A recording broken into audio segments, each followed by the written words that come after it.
Hi అండి. Welcome to my channel.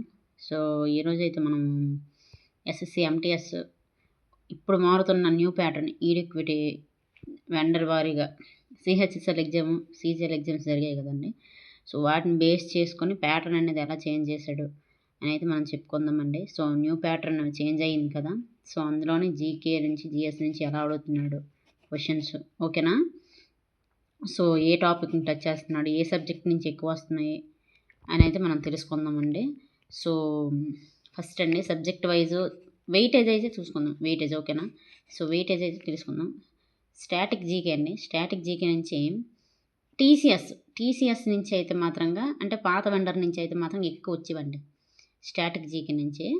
So, history నుంచి అయితే ఒక 4 బిట్స్, ఒక పాలిటీ నుంచి ఒక 3, జియోగ్రఫీ నుంచి ఒక 3, కరెంట్ అఫైర్స్ నుంచి ఒక 3, సైన్స్ నుంచి ఒక 2, ఎకానమీ నుంచి ఓ 2 ఇలా వచ్చేవన్నమాట టీసీఎస్ పాత వెండర్ నుంచి.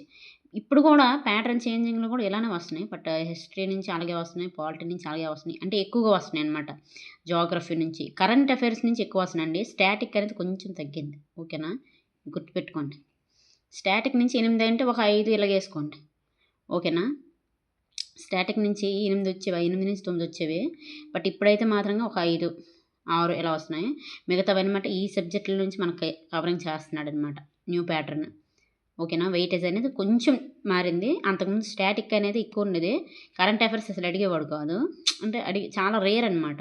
బట్ ఇప్పుడు అనేది కరెంట్ అఫైర్స్ని ఎక్కువ బేస్ చేస్తున్నాడు. Very very important, current affairs నుంచి ఎక్కువ బేస్ చేస్తున్నాడు. కరెంట్ అఫైర్స్ మాత్రం చదవండి ఓకేనా. ఎందుకంటే సిహెచ్ఎస్ఎల్ ఎక్కువ కరెంట్ అఫైర్స్ నుంచి అడుగుతున్నాడని కూడా అడిగారు. 5 నుంచి 6 బిట్లు వస్తున్నాయి అనేసి చెప్తున్నారు చాలామంది. సో, కరెంట్ అఫైర్స్ని అయితే చూడండి. స్టాటిక్ కూడా వస్తున్నాయి, బట్ 8 ఇన్ని ఎక్కువ మార్కులు అయితే లేవు. కొంచెం వెయిటేజ్ అయితే తగ్గింది స్టాటిక్ జీకే. సో, అందుకే చెప్తున్నాను. సో, హిస్టరీ నుంచి అయితే అలాగే వస్తున్నాయి, పాలిటీ నుంచి బాగానే వస్తున్నాయి, జియోగ్రఫీ నుంచి వస్తున్నాయి, సైన్స్ నుంచి వస్తున్నాయి, 2 లేదా 3 వస్తున్నాయి. ఎక్కువగా బయాలజీ నుంచి అయితే కన్ఫర్మ్ అండి. సైన్స్లోనే ఫిజిక్స్, కెమిస్ట్రీ, బయాలజీ నుంచి ఖచ్చితంగా ఒక బిట్ వస్తుంది. ఫిజిక్స్ నుంచి, కెమిస్ట్రీ నుంచి ఒకటి వస్తుంది, లేకపోతే రెండింటి నుంచి 2 మార్కులు వస్తున్నాయి అనమాట ఓకేనా.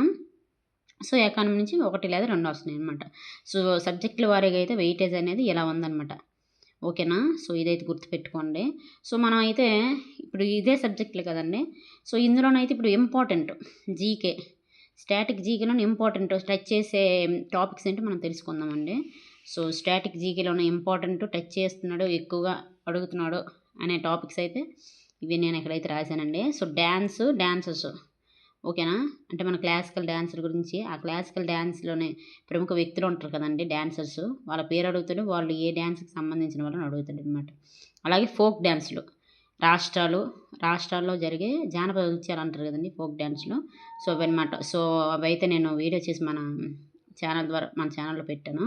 సో, ఎవరైతే చూడలేదు వాళ్ళైతే చూడండి, మీకు యూజ్ అవుతుంది. నెక్స్ట్ మ్యూజిషియన్స్, ఇన్స్ట్రుమెంట్స్ ఓకేనా. సో, సంగీతకారులు వారి వాయిద్యాల గురించి అడుగుతారు, వాయిద్యం అడుగుతారు, దానికి సంబంధించిన వ్యక్తులు ఎవరన్నా అడుగుతారు. So, very very important. Next books and authors, books అడుగుతాడు, దాని ఆథర్ ఎవరన్నా అడుగుతారు. So, very very important, books and authors నుంచి వస్తున్నాయండి బిట్స్. తర్వాత 2011 సెన్సస్ కన్ఫర్మ్, ఏదో ఒక బిట్ అయినా వస్తుంది. ఫెస్టివల్స్ అండి, ఫెస్టివల్స్ ఇంపార్టెంట్ టాపిక్. తర్వాత అవార్డ్స్ అనమాట. అవార్డ్స్ ఈ బేసిక్స్ నుంచి చదవండి. నోబెల్ బహుమతి గురించి అయినా, ఇప్పుడు దాదా ఫాల్కే అయినా, భారతరత్న అయినా, అంటే బేసిక్స్ ఎక్కడ స్టార్ట్ చేశారు, ఏ సంవత్సరం స్టార్ట్ చేశారు, ఇలా అనమాట ఓకేనా. ఎక్కడ ఇస్తారు, ఎన్ని రంగాల్లో ఇస్తారు, అలా బేసిక్స్ నుంచి చూడండి ఓకేనా అవార్డ్స్ అయితే. నెక్స్ట్ గవర్నమెంట్ స్కీమ్స్ అండి, very very important. Government schemes నుంచి బిట్ లేకుండా బిట్ పేపర్ రావట్లేదు. సిహెచ్ఎస్ఎల్ వారు అయితే ఇంతవరకు అయితే చెప్తున్నాడు, ఆ ప్రతి షిఫ్ట్లోని ఖచ్చితంగా గవర్నమెంట్ స్కీమ్స్ అయితే వస్తుంది, ఒక్క బిట్ అని వస్తుంది అనమాట. సో, గవర్నమెంట్ స్కీమ్స్ అనేవి చూడండి ఓకేనా. తర్వాత టెంపుల్స్, అందరికీ తెలిసిన దేవాలయాలు ఎక్కడ ఉంటాయి ఓకేనా. సో, దేవాలయాల గురించి అయితే చూడండి. తర్వాత స్పోర్ట్స్ వెరీ ఇంపార్టెంట్, అందరికీ తెలిసిందే స్పోర్ట్స్. తర్వాత parks tiger reserve, national parks అండి. మన దేశంలో ఎన్ని నేషనల్ పార్క్స్ ఉన్నాయి, అవి ఎక్కడ ఉన్నాయి, ఏ రాష్ట్రం, ఇప్పుడు పార్క్ అడుగుతాడు, అది ఏ రాష్ట్రం ఉందని అడుగుతాడు ఓకేనా. అలాగే టైగర్ రిజర్వ్స్ ఓకేనా. సో, వెరీ వెరీ ఇంపార్టెంట్ అనమాట. ఇవి స్టాటిక్ జీకే సంబంధించిన రిపీటెడ్గా టచ్ చేస్తున్న టాపిక్స్ అనమాట. సో, ఇవి మీరైతే ఖచ్చితంగా వీటిని అయితే కంప్లీట్ చేయండి ఓకేనా. వీటిని మాత్రం వదలకండి. నెక్స్ట్ కరెంట్ అఫైర్స్ని దేని ద్వారా బేస్ చేసుకుని అడుగుతున్నాడో చెప్తాను.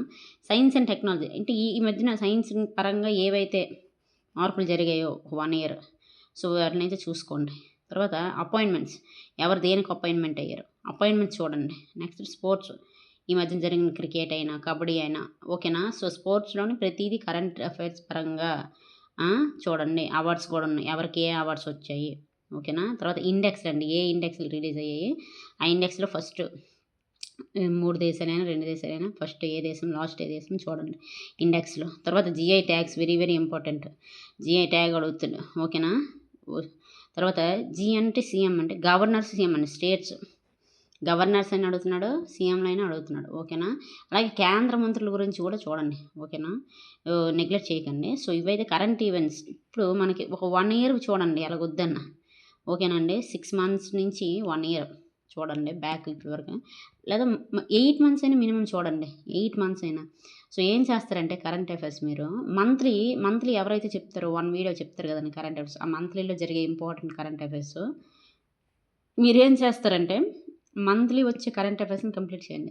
రోజు రాసుకుంటూ రోజు చూసేవైతే మీకు టైం తీసుకుంటుంది. ఇప్పుడు కరెంట్ అఫైర్స్ ఇంతవరకు మేము ఎవరమైతే చూడలేదు అని అన్న వాళ్ళకైతే ఇది చెప్తున్నాను. మీరేం చేస్తారంటే మంత్లీ మ్యాగజైన్స్ చదవండి, లేకపోతే ఎవరైనా ఇప్పుడు యూట్యూబ్ ఛానల్స్ చెప్తారు కదా, so monthly current affairs, so దాన్ని అయితే ఫాలో అయిపోండి. ఒక మంత్ది ఒక రోజు లేదా 2 రోజుల్లో కంప్లీట్ చేయండి, ఓకేనా. లేదా 3 రోజులైనా చేసుకోండి. బట్ కరెంట్ అఫైర్స్ మాత్రంగా చూడండి. కరెంట్ అఫైర్స్ చూడకుండా వెళ్తే మాత్రం చాలా లాస్ అవుతారు. ఎందుకంటే ఇంతకుముందు స్టాటిక్ జీకే నుంచి వచ్చేవి, ఇప్పుడు కరెంట్ అఫైర్స్ నుంచి అడుగుతుంది అనమాట.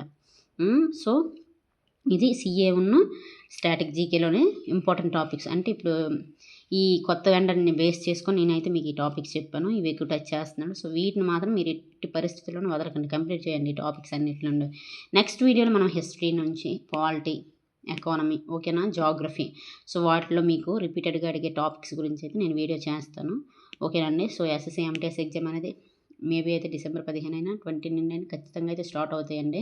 ఎందుకంటే సిహెచ్ఎస్ఎల్ అయిపోయిన వెంటనే అవి 2 ఉంటాయి కదండి, సిబిజేఏ, అవి అయిపోయిన తర్వాత ఖచ్చితంగా ఎంటీఎస్ అనేది స్టార్ట్ అవుతుంది, ఓకేనా. ఎంటీఎస్ అని December 20 నుంచి ఖచ్చితంగా డిసెంబర్ లాస్ట్ వీక్ నుంచి ఎట్టి పరిస్థితుల్లోనే స్టార్ట్ అయిపోతుంది. సో మీరు మాత్రం నెగ్లెక్ట్ చేయకండి, ఖచ్చితంగా చదవండి. ప్రిపరేషన్ చాలా మంచి జాబ్ అండి. ఒకే ఒక ఎగ్జామ్, కొంచెం ఎఫర్ట్స్ పెట్టండి. ఇంగ్లీష్ కూడా బాగా చదవండి, ఎందుకంటే ఇంగ్లీషు జిఎస్ఏ మీకు మెరిట్ లిస్ట్లోని పేరు ఉండేటట్టు చేస్తాయి అన్నమాట, ఓకేనా. సో చదువునైతే నెగ్లెక్ట్ చేయకండి, అందరూ బాగా చదవండి, ఎఫర్ట్స్ పెట్టండి, పర్వాలేదు, ఏమైపోయింది. పోస్టులు కూడా బాగానే ఉన్నాయి కదండి. ఒకే ఒక ఎగ్జామ్, ఇంకోటి అయితే ప్రిలిమ్స్ మెయిన్స్ ఉంటాయి. ఇప్పుడు సిహెచ్ఎస్ఎల్ అయినా సీజీఎల్ అయినా ప్రిలిమ్స్ ఉంటాయి, మెయిన్స్ ఉంటాయి. కొంచెం టెన్షన్ ఎక్కువ, అలాగే వాటికి ఎక్కువగా మనం ప్రిపరేషన్కి ఎక్కువ టైం దొరకాలి. బట్ ఎంటీఎస్ అనేది తక్కువ టైంలో కూడా కొట్టగలిగే ఎగ్జామ్ అనమాట. అందుకే మళ్ళీ చెప్తున్నాను, తక్కువ టైంలో కొట్టగలిగేది, చాలా బెనిఫిట్స్ ఉంటాయి అన్నమాట దీంట్లో, ఓకేనా. సో మనకి అనుకూలంగా ఈ జాబ్ కొట్టి మనం ఈ జాబ్లో ఉంటూ మనం వేరే జాబ్కి ప్రిపేర్ అయ్యే అవకాశము సమయము దొరుకుతుంది, ఓకేనా. మనకు శాలరీ వస్తుంది, అలాగే వేరే జాబ్స్ కోసం మనం ట్రై చేయొచ్చు. మనకి ఏంటంటే సమయం దొరుకుతుంది అనమాట. సో ఎంటీఎస్ మాత్రంగా మీరు మిస్ చేసుకోకండి, వీలైనంత వరకు బాగా చదవండి, ఓకేనా అండి. సో వీడియో కనుక నచ్చితే ఖచ్చితంగా లైక్ చేయండి, షేర్ చేయండి, సబ్స్క్రైబ్ చేయండి, నన్ను సపోర్ట్ చేయండి. సో నెక్స్ట్ వీడియో అయితే నేను history geography, economy, polity topics ఖచ్చితంగా వెరీ వెరీ ఇంపార్టెంట్, అవి అయితే మీరు కంప్లీట్ చేసుకొని అయితే వెళ్ళండి, ఓకేనా. అదైతే నేను వీడియో చేస్తానండి. థ్యాంక్ యూ సో మచ్ అండి.